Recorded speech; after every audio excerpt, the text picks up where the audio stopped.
ሰላም ጤና ይስጥልኝ የተወደዳችሁ የቮይስ ኦፍ ራያ ሚዲያ ቤተሰቦች እንደምን ውላችኋል። ዛሬ የካቲት 18 2018 ዓ.ም የቮይስ ኦፍ ራያ ሚዲያ ዕለታዊ ዜና ሰዓታችን ላይ እንገኛለን። በቅድሚያም አርዕስተ ዜና። የኢትዮጵያ ብሔራዊ ምርጫ ቦርድ ያወጣውን መግለጫና የፌዴሬሽን ምክር ቤት ውሳኔ እንደግፋለን ሲል ራያ ራዩማ ዲሞክራሲያዊ ፓርቲ ገለጸ። ውሳኔውን የራያ ህዝብ ህገ መንግስታዊና ዲሞክራሲያዊ መብትን የሚያስከብር ብሎም ህገ መንግስታዊ ጥበቃ በተገቢውን የሰጠ መሆኑን ፓርቲያችን በሚገባ ተገንዝቧል ሲል ገልጿል። በኦሮሚያ፣ አማራና ትግራይ ክልሎች ያለው የግጭት አውድ የሰብአዊ መብት ጥበቃ ስራችንን ፈታኝ አድርጓል ያለው የኢትዮጵያ ሰብአዊ መብቶች ኮሚሽን ኢሰማኮ ነው።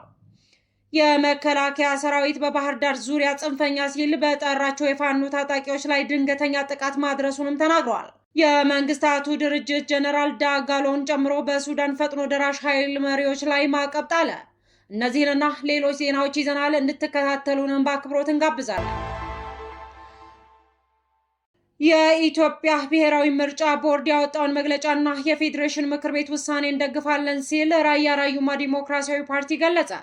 ውሳኔውን የራያ ህዝብ ህገ መንግስታዊ ዲሞክራሲያዊ መብትን የሚያስከብር ብሎም ህገ መንግስታዊ ጥበቃ በተገቢውን የሰጠ መሆኑን ፓርቲያችን በሚገባ ተገንዝቧል ሲል ገልጿል።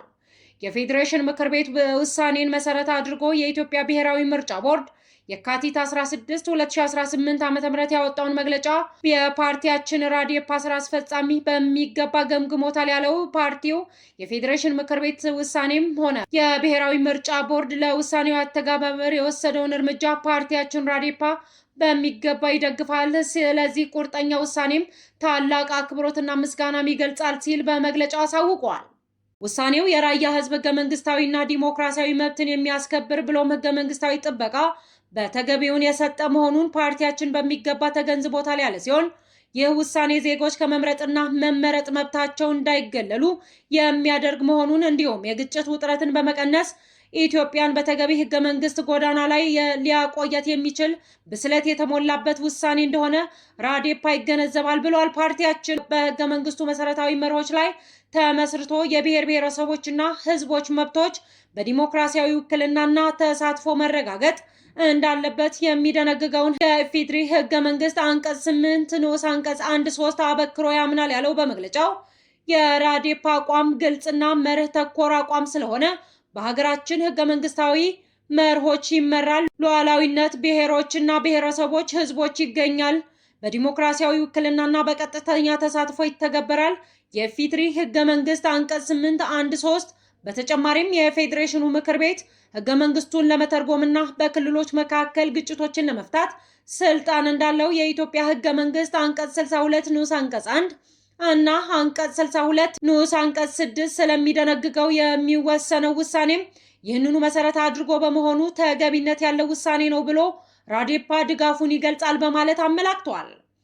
በተጨማሪም ውሳኔውን የፕሪቶሪያ ዘላቂ የግጭት ማቆም ስምምነት አንቀጽ 14 የክርክር አካባቢዎችን በኢትዮጵያ ህገ መንግስት መሰረት መፍታት እንዳለባቸው የሚያትተው የሚደግፍና የተስማማ እንደሆነ ይረዳል።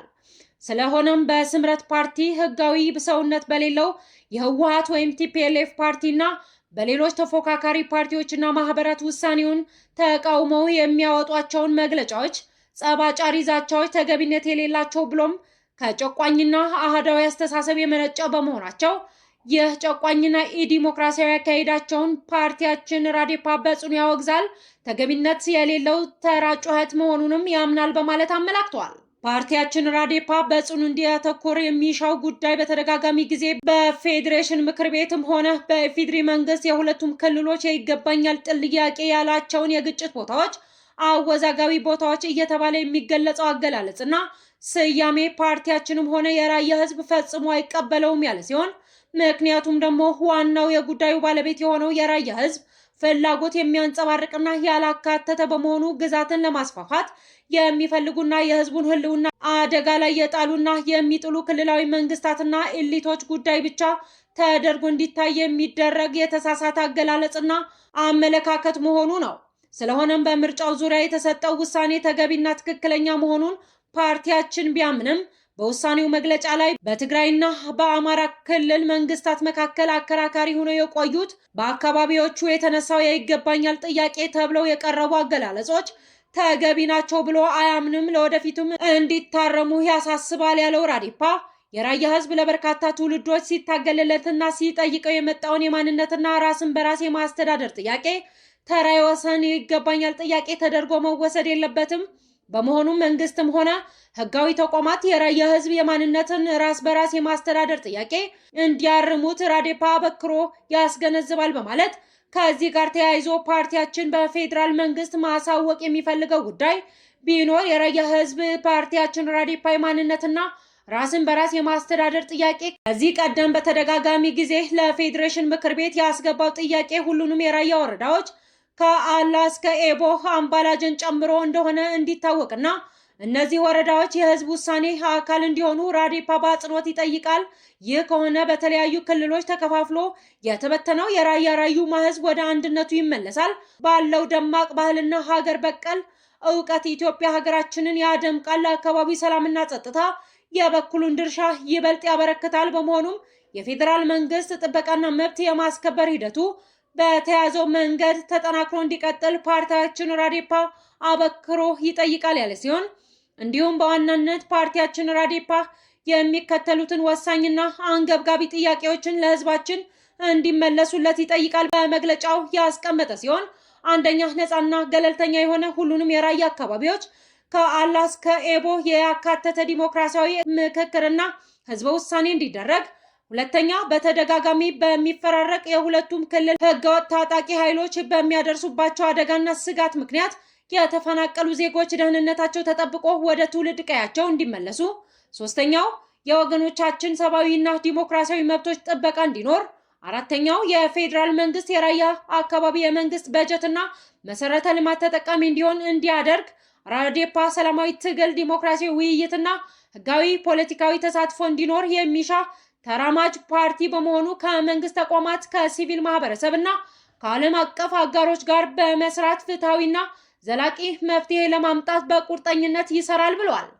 በተጨማሪም ለሁሉም የራያ ህዝብ ለአባሎቻችንና ደጋፊዎቻችን ምንም እንኳን 5 ወረዳዎችን ቢሆኑ ቀጥታ በፌዴራል መንግስትና በፌዴሬሽን ምክር ቤት እንዲወከሉ በተወሰነው ውሳኔ እንኳን ደስ ያላችሁ ደስ አለን እያልን የማንነት ትግላችን በተሟላ መልኩ እውን እስኪሆን ድረስ በፍጹም አንድነትና መደጋገፍ ትግላችንን አጠናክረን እንድንጓዝ ራዴፓ ጥሪውን ያቀርባል በማለት የካቲት 17 2018 ዓ.ም ራያ ራዩማ ዲሞክራሲያዊ ፓርቲ ባወጣው መግለጫም አሳውቋል። በኦሮሚያ፣ አማራና ትግራይ ክልሎች ያለው የግጭት አውድ የሰብአዊ መብት ጥበቃ ስራዎችን ፈታኝ ማድረጉን የኢትዮጵያ ሰብአዊ መብት ኮሚሽን ኢሰማኮ አስታወቀ። ይሁንና ሰዎች አግቶ ከመሰወር ጋር በተገናኘ ያለው የሰብአዊ መብት ጥሰት ባለፉት ጥቂት ወራት እየቀነሰ መሄዱን የኮሚሽኑ ዋና ኮሚሽነር ብርሃኑ አዶሎ ገልጸዋል። አቶ ብርሃኑ ይህንን ያሉት የኢትዮጵያ የምታስተናግደውን የ16ኛውን የአፍሪካ ብሔራዊ የሰብአዊ መብቶች ተቋማት ትስስር ጠቅላላ ጉባኤን አስመልክቶ ትናንት ማክሰኞ የካቲት 17 2018 ዓ.ም በሰጡት ጋዜጣዊ መግለጫ ላይ ነው። ዋና ኮሚሽነሩ በዚህ ጋዜጣዊ መግለጫቸው በኢትዮጵያ ሰዎችን አስገድዶ መሰወር እና ገንዘብ መጠየቅ የተለመደ መሆኑን ተናግረዋል።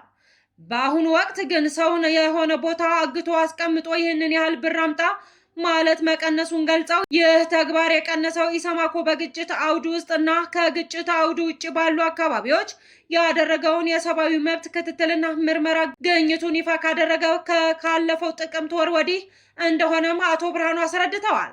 ብሔራዊው የሰብአዊ መብት ተሟጋች ተቋም ከ4 ወራት በፊት ጥቅምት ይፋ ባደረገው በዚሁ ግኝት በአራቱ ክልሎች ባሉ መንገዶች ላይ የሚደርሱ ጥቃቶች፣ እገታዎች፣ የንብረት ዘረፋዎችና ውድመቶች ምክንያት የሰዎች ከቦታ ቦታ የመዘዋወር ነፃነት መብት አደጋ ላይ መውደቁን ገልጾ ነበር። በዚህ የኢሰማኮ ሪፖርት የተጠቀሱት ክልሎች አማራ፣ ኦሮሚያ፣ ቤንሻንጉል ጉሙዝ እና ጋምቤላ ክልሎች ናቸው። የመከላከያ ሰራዊት በባህር ዳር ዙሪያ ጽንፈኛ ሲል በጠራቸው የፋኖ ታጣቂዎች ላይ ድንገተኛ ጥቃት ማድረሱን ተናገረ።